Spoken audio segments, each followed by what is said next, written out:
Hello everyone, welcome to our second lecture, which is syntax and semantics in programming. So, these are two fundamental concepts, and syntax, as many of you know, defines the structure or the set of rules that govern the arrangement of symbols in a programming language. And semantics deals with meaning. It defines what each valid syntax construct means when executed or interpreted. So, together, syntax and semantics form the backbone of any programming language, and it enables us to communicate our intentions to the machine effectively. So, throughout this lecture, we'll build an understanding of these two concepts, exploring their definitions, components, and examples to solidify uh, our base. So, let's get started. So, syntax forms the foundation of any programming language, as is defined the structure and rules that we must follow when writing code. Essentially, syntax acts as the grammar of a programming language. It determines how statements and expressions should be written. It ensures that the code is readable both to humans and machines. For example, in many languages like C or Java, the correct placement of semicolons, braces, and keywords is essential for the code to execute properly. So, its syntax error occurs when these rules are not followed. This can lead to issues during compilation or runtime, making it vital for programmers to understand and adhere to these rules. So, today we'll explore why syntax is crucial, the various components it consists of, and how adhering to these rules helps prevent errors in programming.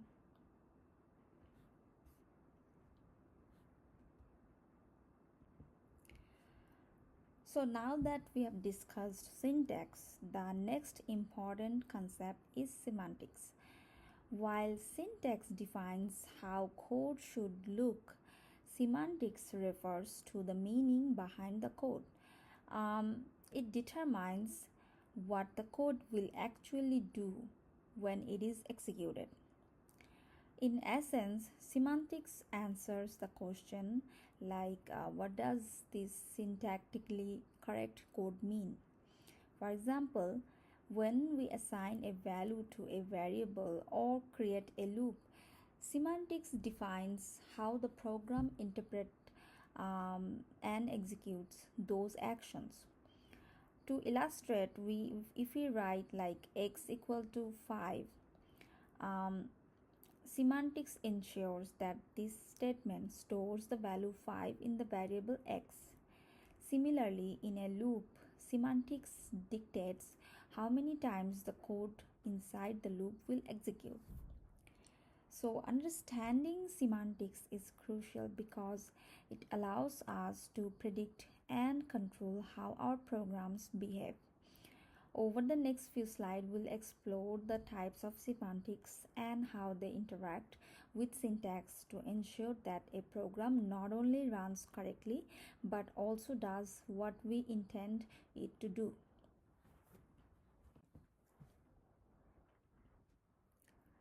So now let's break down the components that make up the syntax of a programming language. These components form the building blocks of any program and ensure that the code is structured correctly. So first is keywords. These are reserved words that have special meanings in a programming language.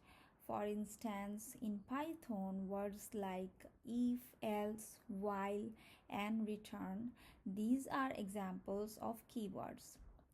They cannot be used for anything else, such as naming variables, because the compiler or interpreter recognizes them as commands. Second is operators. So, operators are symbols used to perform operations on variables and values. For example, mathematical operations like addition, subtraction, multiplication, and division. These are common in nearly in every programming language. So, um, but besides that, we also have logical operators such as and, or. These are also included here. Third is delimiter. So these include characters like commas, colons, braces, and parentheses. Delimiters play a critical role in defining the structure of code. For instance, in Python, colons are used to start an indented block, um, while in C++ or Java, curly braces are used to enclose blocks of codes. So, understanding these syntax components will make it easier to write correct and effective programs. As we proceed, we'll also explore how these components interact and how breaking their rules can lead to errors.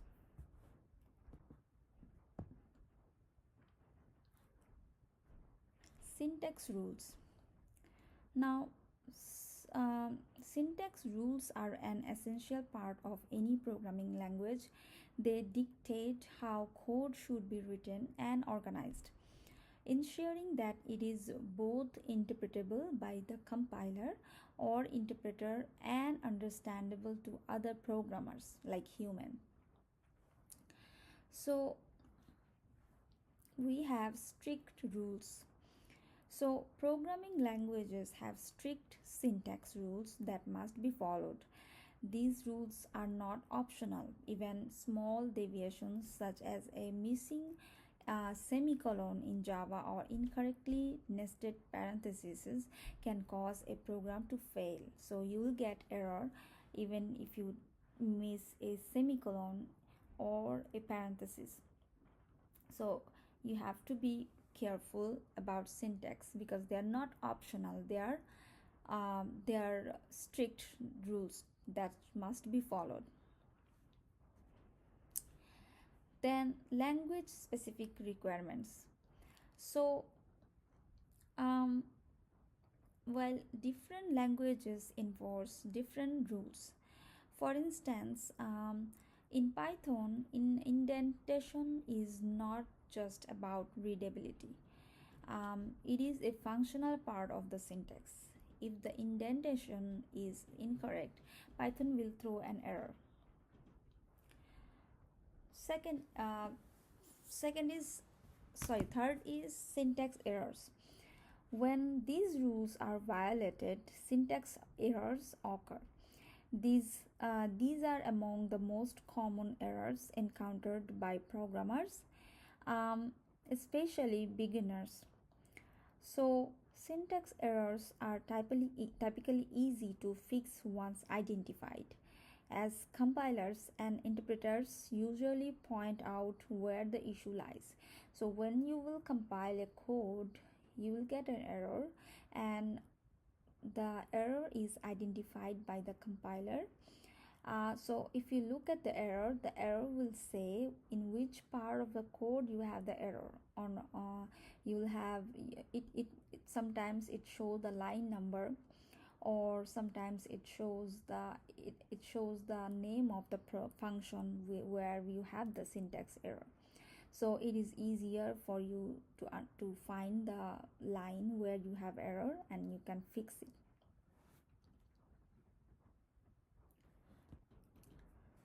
Okay, so syntax errors are among the most common mistakes programmers encounter.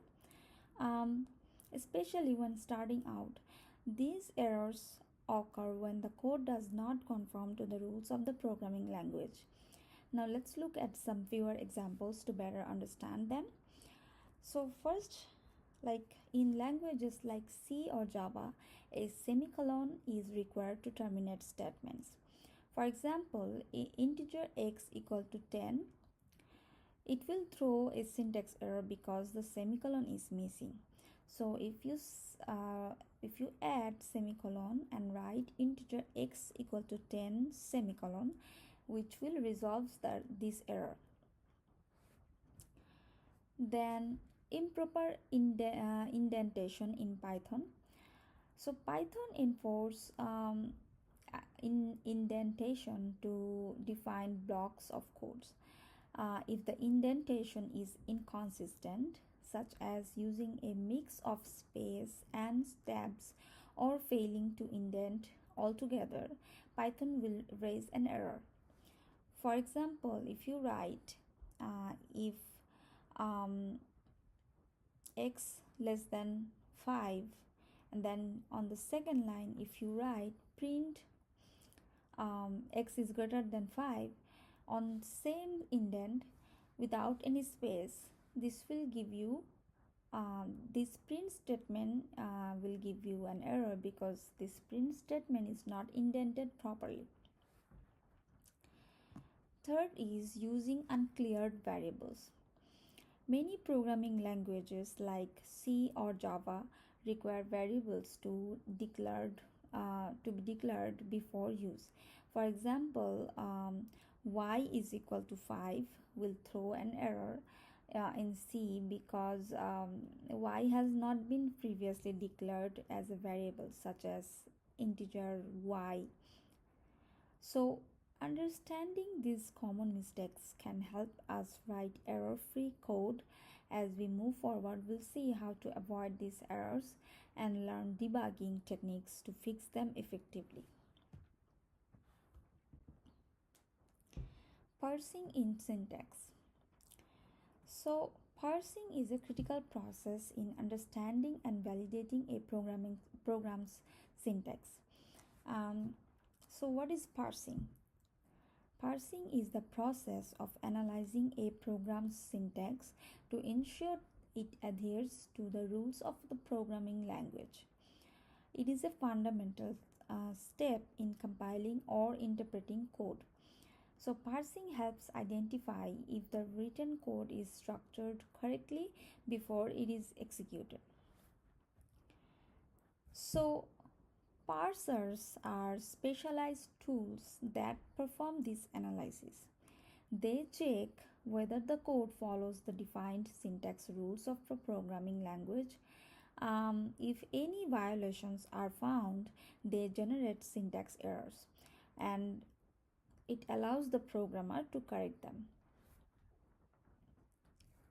So for instance, in C++, the compiler includes a parser that examines each line of code.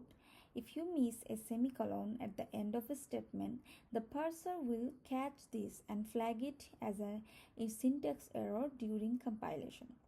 So parsing is not just about error detection, it also translates human readable code into a form that the machine can understand. So this process is vital for the successful execution of programs.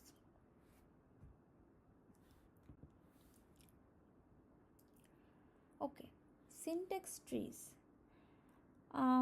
Syntax trees are an essential concept in programming language theory and play a significant role in parsing and code analysis. So what are syntax trees? A syntax tree, also known as a parse tree, is a hierarchical representation of a program structure. It visually maps out how the code aligns with the grammar rules of the programming language. So each node in the tree represents a construct in the code, such as an operator, operand, or statement.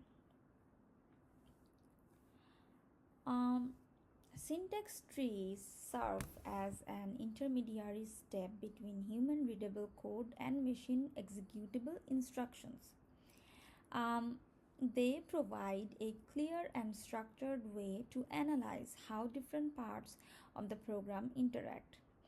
These trees are generated during the parsing process and help compilers or interpreters understand and execute the code correctly.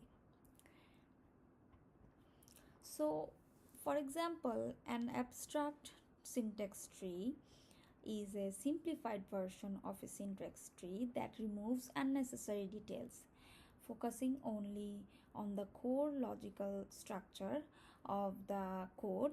Um, and for instance, um, consider the arithmetic expression like 3 plus 5 multiply 2.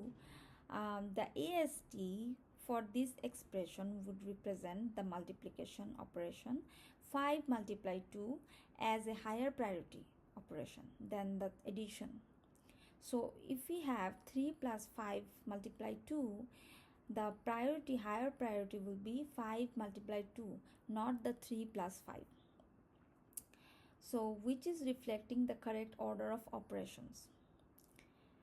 So syntax trees are a fundamental tool in compiler design and are instrumental in optimizing code and detecting errors.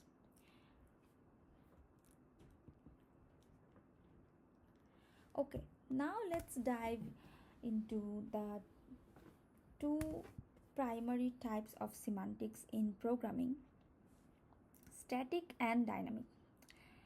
These determine how the meaning of a program is interpreted at different stages of its life cycle.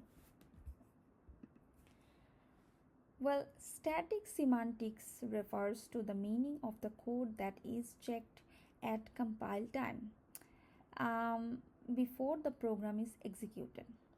For example, um, type checking is a part of static semantics. If you try to assign a string value to an integer variable, the compiler will flag this as an error, as it violates the type rules of the language. Then we have dynamic semantics, which deals with the meaning of the code during runtime. Now, this includes the actual behavior of the program when it is executed. For instance, when evaluating the value of a variable during the execution or resolving loops and function calls, the meaning is determined dynamically.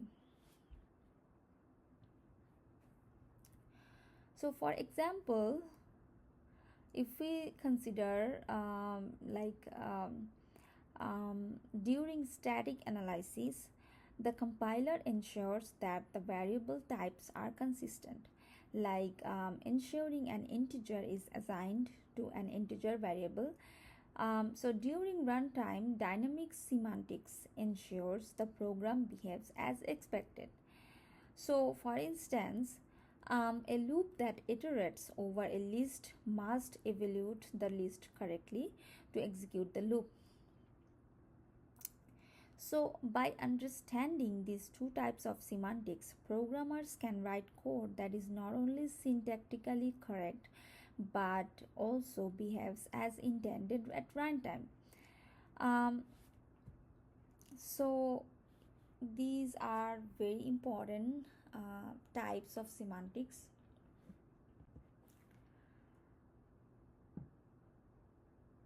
So, as we already discussed, static semantics focuses on analyzing the meaning of a program at compile time. We'll see the role of static analysis, which is a crucial step in identifying potential errors early in the development process. The compiler performs this analysis to ensure that the program adheres to type rules and variable declarations. It helps catch issues that would otherwise lead to runtime errors, such as type mismatches or undeclared variables. If you try to assign a string value to a variable declared as an integer, the compiler will flag it as an static semantic error. And on the other hand, if you use a variable without declaring it fast, static semantics will catch it. Um, so by catching these errors at compile time, static semantics helps ensure that the program is logically sound and ready for execution, and this reduces the risk of unexpected behavior during runtime.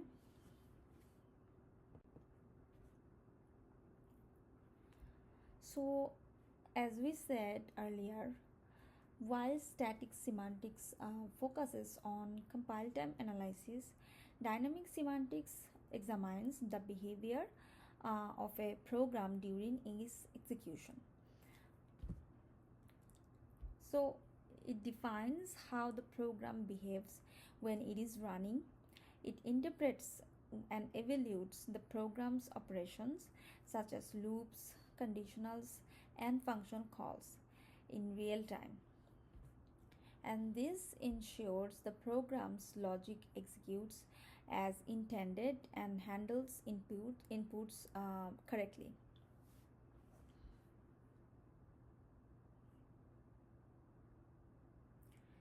So, for example, when a program dynamically allocates memory, dynamic semantics governs how that memory is managed during execution.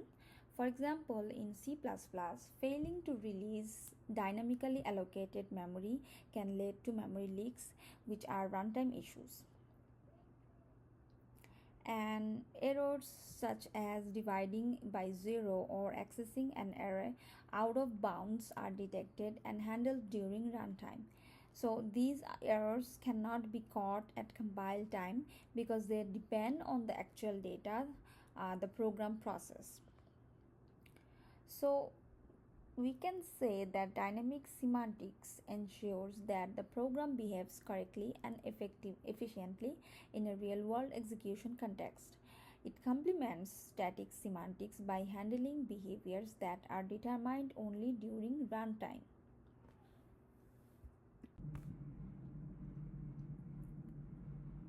Okay, now let's look at grammar and formal syntax. So, grammar and syntax form the core of programming languages, providing the structure and rules necessary for writing correct code. So, let's examine these concepts in more detail. So, first we have context free grammar, which is a formal grammar that is widely used to define the syntax of programming languages. CFG consists of a set of production rules that describe how statements in a language can be constructed. It provides the foundation for parsers, enabling them to analyze and validate code. Um, then defining language structure. Grammar is essential in defining the structure of a language, and it specifies how tokens, keywords, operators, etc. These are tokens can be combined to form a valid form can be combined to form valid programs. Um, by enforcing grammar rules, programming languages achieve uh, clarity and consistency, ensuring that developers and compilers can interpret the code correctly. I will add some example codes for all of these, and I will add it to module so that it will be easier for you to understand. So here declarative languages in semantics offer a unique approach to programming by focusing on what the program should accomplish rather than how it should be executed. First we have, so declarative languages like SQL and Prolog emphasize high level abstractions. For example, in SQL you declare that what data you want to retrieve using queries such as select name from employees where department is equal to HR, this kind of queries. So we are writing a straightforward language that what we want. So here the query specifies the desired result and the database management system determines how to retrieve it. So here um, there are some differences between declarative and procedural languages. um, Declarative languages focus on the outcome, hiding implementation details, and this simplifies programming tasks, especially for complex queries or data operations. Where procedural languages focus on the step by step instructions to achieve a result. The programmer must specify exactly how the task should be performed. So, a practical analogy is comparing ordering at a restaurant, which is declarative, versus cooking the meal yourself, like step by step, which is procedural. So, you're just declaring that you want to order something from a restaurant, and then if you want to do the procedural, you can cook your meal by yourself step by step. So, declarative languages are particularly useful for tasks like database querying, logic programming, and parallel computation, where the emphasis is on clarity and efficiency rather than control flow.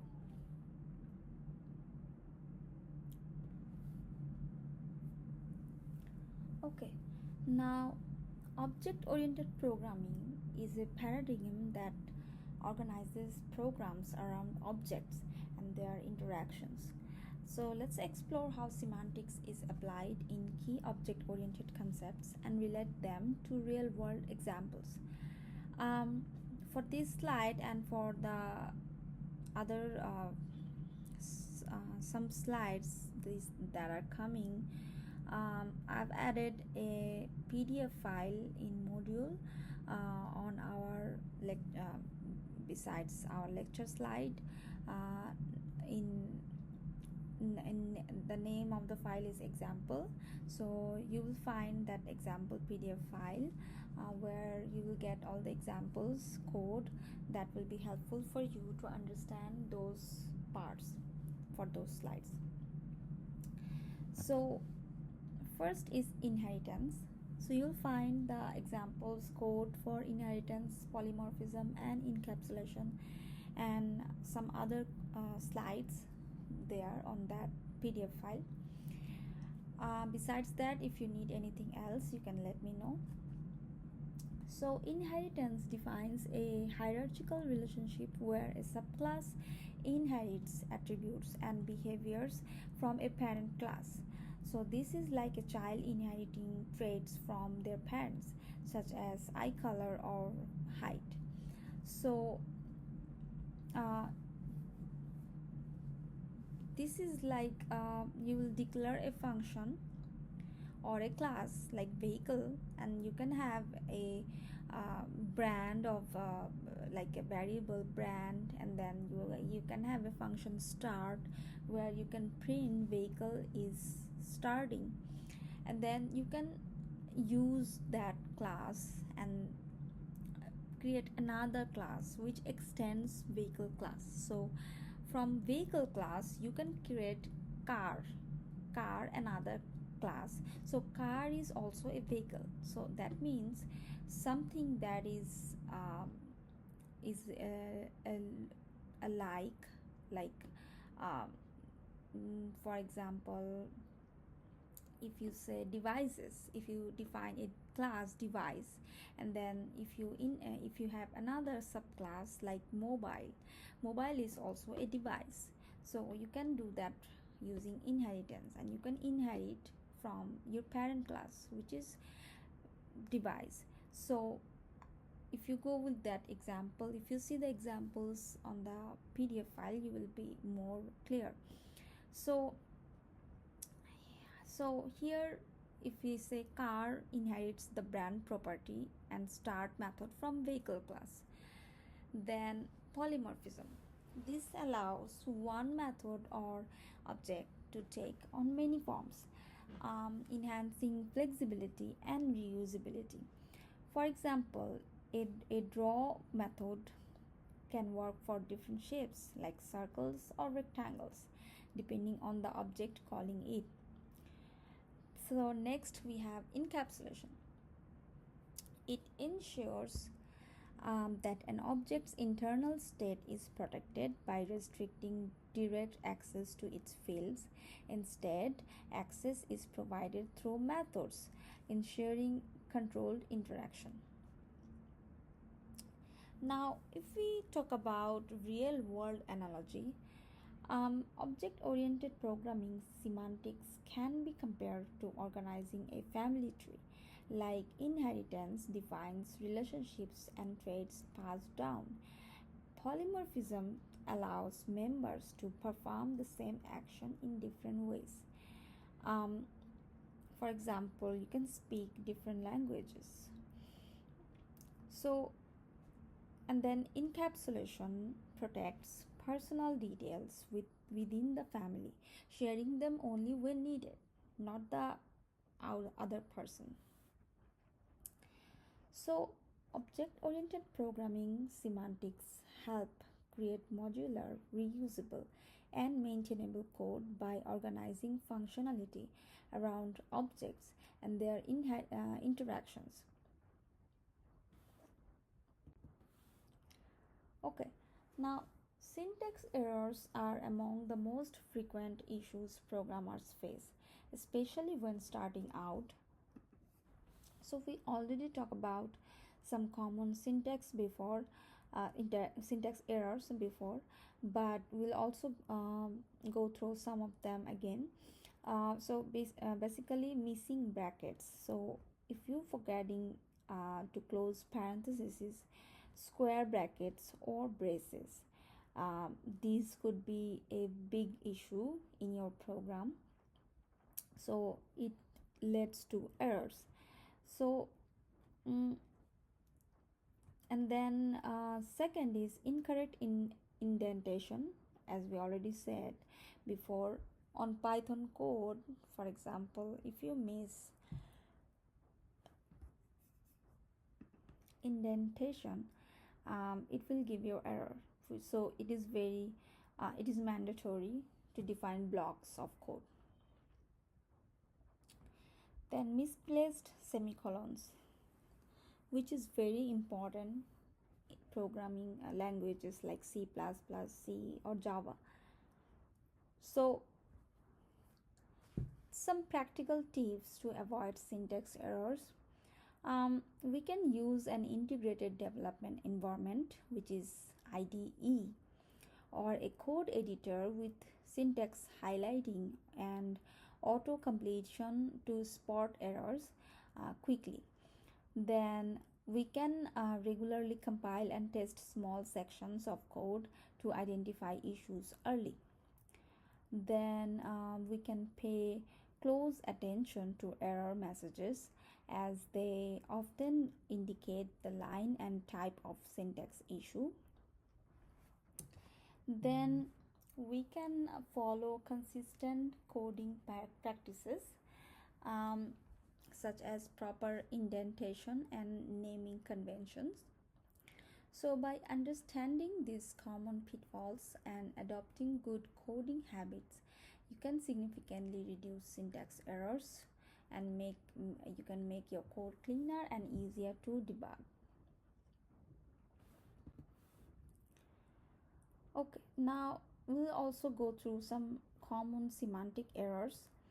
So when a program runs but does not behave as expected, there could be semantic errors.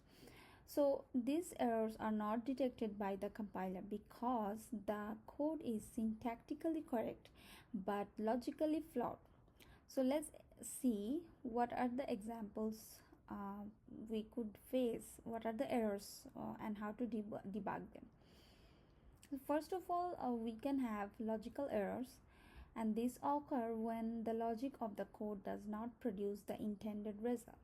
So let's say here, uh, so if the condition is logically flawed, as no number can be greater than 10 and less than 5 simultaneously, um, if we say if x is greater than 10 and x less than 5, so it will print this will never execute.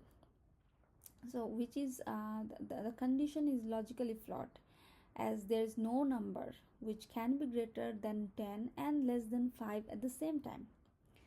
So it is syntactically correct but not logically correct. Then infinite loops, like forgetting to update a loop variable, can cause the program to enter an infinite loop which will not stop ever. So last we have so we can say um, so using the wrong algorithm or incorrect implementation of a correct algorithm can lead to unintended results. For example, sorting an array in descending order when ascending was intended. It could be an um, error. It could be an error. Now, how to debug those problems? Now, some techniques are like print statements. We can have a print statements to display variable values to different points, can help trace errors. So let's say if we are writing a code, a big code, um, for some functions we can have a print function. So whatever it will print, you will say on the terminal or on the command prompt that this portion is printing this line, so that means there's some problem on that portion. So you can quickly check and debug that portion. Now next we can use debugger tools, like we can use an IDE with debugging features to step through the program and identify where the behavior deviates from expectations. Then third, we can have another person review your code, which can provide fresh perspective and help catch logical flaws. So understanding and addressing semantic errors is critical for creating reliable programs. Debugging these issues requires attention to detail and often involves testing the program thoroughly with different inputs.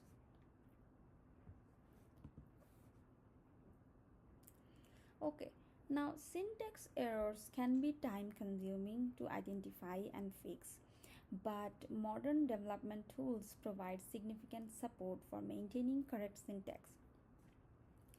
So, um, first, we have integrated development environments, IDEs, and linters. So, IDE like tools like PyCharm, Visual Studio Code, Intel IDEA, and Eclipse. These are designed to enhance productivity by providing real-time syntax checking. For example, PyCharm highlights syntax errors in Python code as you type, such as missing colons or incorrect indentation. Visual Studio Code provides error markers and quick fixes for a wide range of languages. Now, linters are tools that analyze code for potential syntax and style issues. Um, some examples are like ESLint for JavaScript and PyLint for Python. These tools not only catch syntax errors but also enforce consistent coding standards. Now, how these tools assist? First, like highlighting the error, I mean, the immediate feedback on errors such as missing brackets or invalid variable names helps programmers to identify and fix issues before running the code. Then auto completion. So many IDEs suggest possible completion for code, like if you type if you start a braces or parentheses, it will complete the closing braces and or parentheses for you. So it complete your code, and it reduces the chance of typing errors. Then code formatting tools like Prettier automatically format your code, ensuring consistent style and reducing the risk of syntax mistakes. So by using these tools, developers can write cleaner, error-free code with less effort, and they're essential for maintaining productivity and ensuring the quality of the final program. Okay, so let's look at some tools for semantic analysis. So semantic analysis tools are crucial in ensuring that programs not only compile but also behave correctly during execution. So some popular tools are like so we'll see static analysis tools first. So some popular tools are Sonar Cube, which is a powerful tool that analyzes code for potential semantic error issues such as bugs, vulnerabilities, and code smells. This ensures the program adheres to best practices and identifies areas for optimization. Then ESLint. While primarily a linter for JavaScript, but ESLint also checks for semantic issues like unused variables or unreachable code, improving code quality during development. Then we can ensure program correctness, like these tools work by analyzing the source code without executing it, and it allows developers to catch errors early in the development process. For example, they can detect logical errors like a loop that doesn't terminate or invalid function calls, such as passing the wrong number of arguments to a function. Now, what are the benefits of semantic analysis? um, I mean, we can have early detection of the error, like by identifying issues before execution. These tools save time and reduce debugging efforts later in the process. And then they highlight redundant or inefficient code, which helps developer optimize performance. So by maintaining consistent code quality, semantic tools make it easier for teams to work on shared code bases. So by integrating tools like SonarCube or ESLint into your development workflow, you can ensure that your programs are not only syntactically correct but also semantically sound.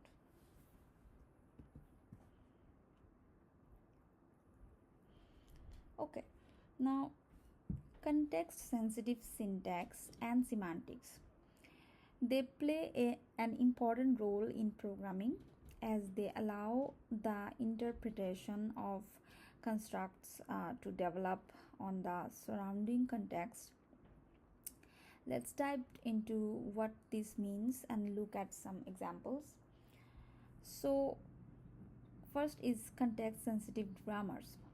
Unlike context free grammars, which define the structure of statements without considering context, context sensitive grammars consider the surrounding context to determine the validity and meaning of code.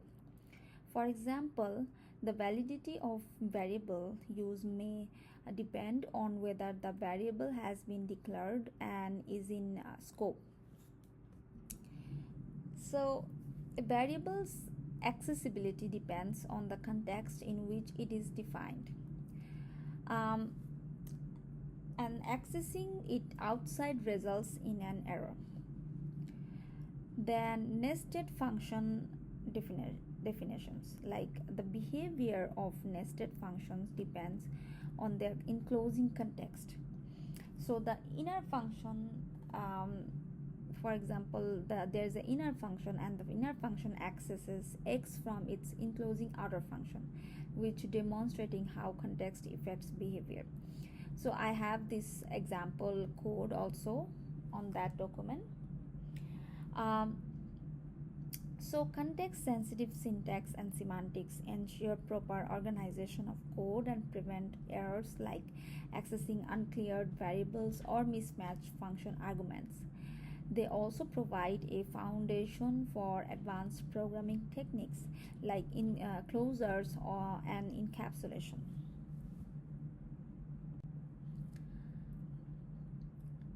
Okay, now look at compilers and interpreters.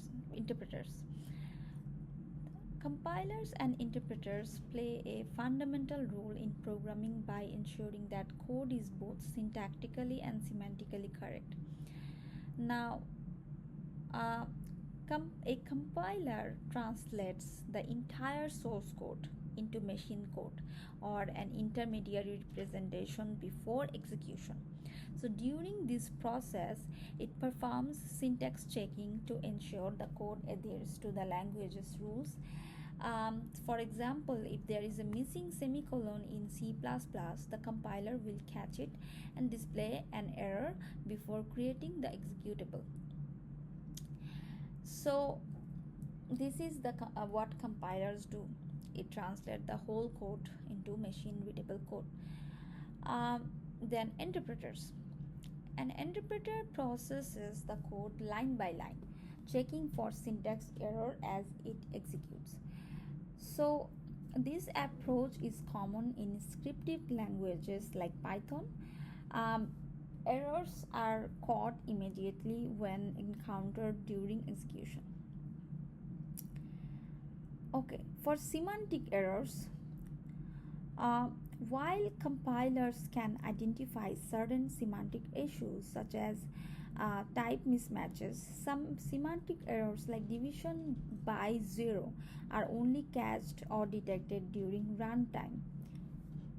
For example, if we have integer result equal to 10 by 0, error occurs at runtime because before running it or executing this code, you don't know, the compilers could not know if there is an error or not.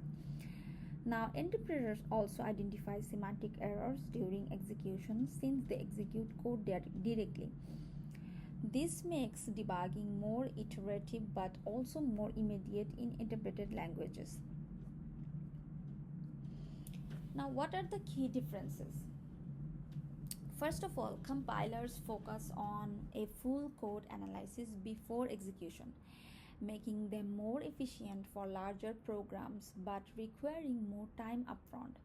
Where interpreters provide faster feedback more for smaller code changes, but can be slower for larger scale programs due to line by line execution.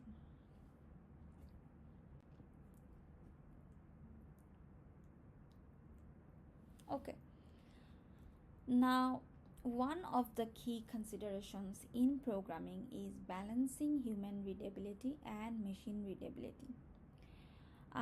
Let's discuss how syntax affects code readability and explore best practices for writing clean, understandable code. Now, programming languages like Python prioritize simplicity and readability. If we write for I in range 5, print I. This syntax is clean and easy for humans to understand. Where some languages like assembly or bytecode are optimized for machine efficiency rather than human readability. For example, it will say move AX1 and then or add ax bx, which means doing the addition for ax and bx. While this syntax is efficient for machines and it's less accessible to humans. So instead of generic names like X, use meaningful names like total sales or average score. So it will be descriptive variable names which human is easy to understand for human. So when you will read average score, you will know that this variable is to store average score value. Then you can follow indentation standard, like proper indentation improves readability and ensures logical structure, especially in Python languages. Then commenting and documentation. Well, adding comments to explain complex logic makes code easier to understand for others and for future reference. Because when you will write a big code, you will forget which function is for which. So if you comment out that this function is to calculate the factorial of a number, this function is for doing subtraction, so that you will know and it will be easier to understand for others also. Then adopt consistent coding styles. Use linters for formatters like prettier or black to enforce consistent style guidelines.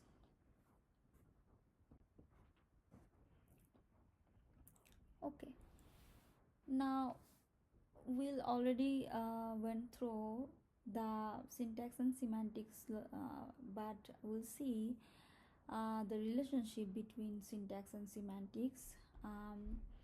So as you already know, syntax refers to the structure of the code and semantics is about the meaning behind the code.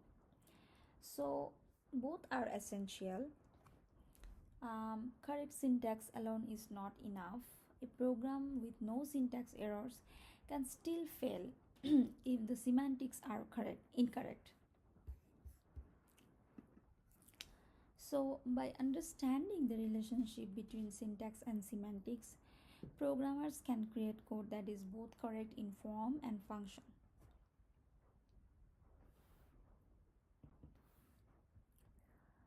Okay, here is an example for syntax and semantics. Let's say we have this for loop where we have the for loop is structured with three main components: initialization, where we have integer I equal to 0, then condition, where we have I less than 10, and then the increment, where we have I plus plus. So these elements are separated by semicolons and the code block is enclosed in braces. Now this syntax must conform to the rules of the C++ language for the compiler to accept it. Now the semantics define what this loop does. It initializes a variable I to 0. It executes the loop body as long as I is less than 10, and after each iteration I is incremented by 1. So effectively this loop runs 10 times, starting from I equal to 0 and ending before I equal to 10. So if the syntax is incorrect, missing a semicolon, the code won't compile.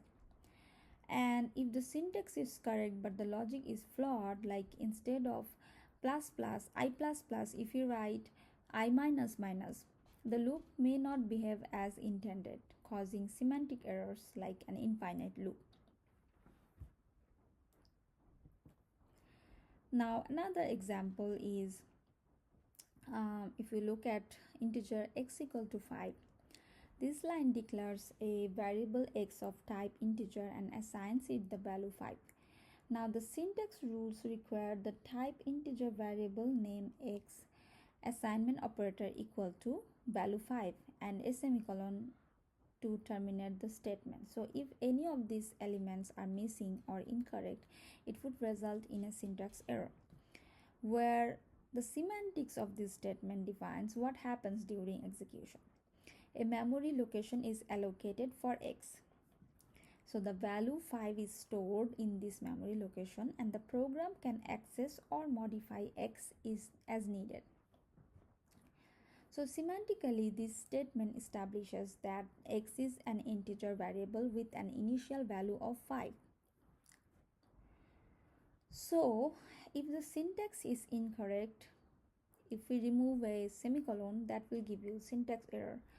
But if the semantics are incorrect, such as trying to store a string in x, if you say integer x equal to hello, which is a string, so it will give you a type mismatch error. Okay, example 3. Here we have print hello world, where we have it is Python code. So the parentheses are required, and the text to be displayed must be enclosed in quotation marks. Missing any of these components such as parentheses or quotes will result in a syntax error. And for semantics, it will define what happens when this statement is executed. The print function sends the text hello world to the standard output, which is typically the console or terminal. So semantically, this means the message hello world is displayed to the user. Okay, now debugging is a crucial part of programming, and understanding the relationship between syntax and semantics is key to resolving issues efficiently. So syntax errors are usually caught during the compilation or interpretation phase. You can use some tools, and semantic errors occur when the program runs but doesn't produce the expected output. So the common debugging strategies we can have, like we can use a breakpoint to pause execution at specific points and inspect variables. This is particularly useful for detecting semantic errors. Then we can print some statements, as I already mentioned before. So then we can review error logs for insights into runtime exceptions or unexpected behavior.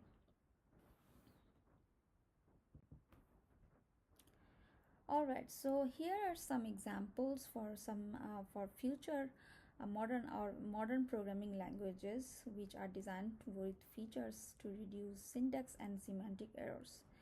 So I have included some examples for this Rust, Go, and Kotlin. You can take a look on that document. Then next we have the future of syntax and semantics. Well, as you already know, we have AI assisted AI in our modern generation. So modern AI tools are capable of predicting code snippets, offering real-time suggestions, and even detecting potential bugs before they occur. And these systems reduce the cognitive load on developers by providing context-aware completions, thereby minimizing syntax errors and improving coding speed. So tools like GitHub, Capital, and ChatGPT, where you can use machine learning to suggest entire blocks of code, and can help in generating syntax correct statements and even refactor existing code for better semantic meaning. And ChatGPT can assist developers in understanding error messages, debugging code, and optimizing logic. So with AI tools, developers can focus more on problem solving and less on repetitive coding tasks. Now, as we conclude this presentation, let's summarize the key points we have covered. So first of all, we at the end of this slide, we already know what is syntax, what is semantics, and what is the relationship between them, and what is the differences, and how can we debug those problems. And as technology processes, AI assisted tools will continue to bridge the gap between syntax and semantics, and it will enable developers to focus on innovation rather than error correction. So, by understanding and applying these principles, we can ensure the success of our programming projects and adapt to the ever evolving landscape of software development. So, thank you all. This is the end of our today's lecture. We'll see you on next lecture. Thank you.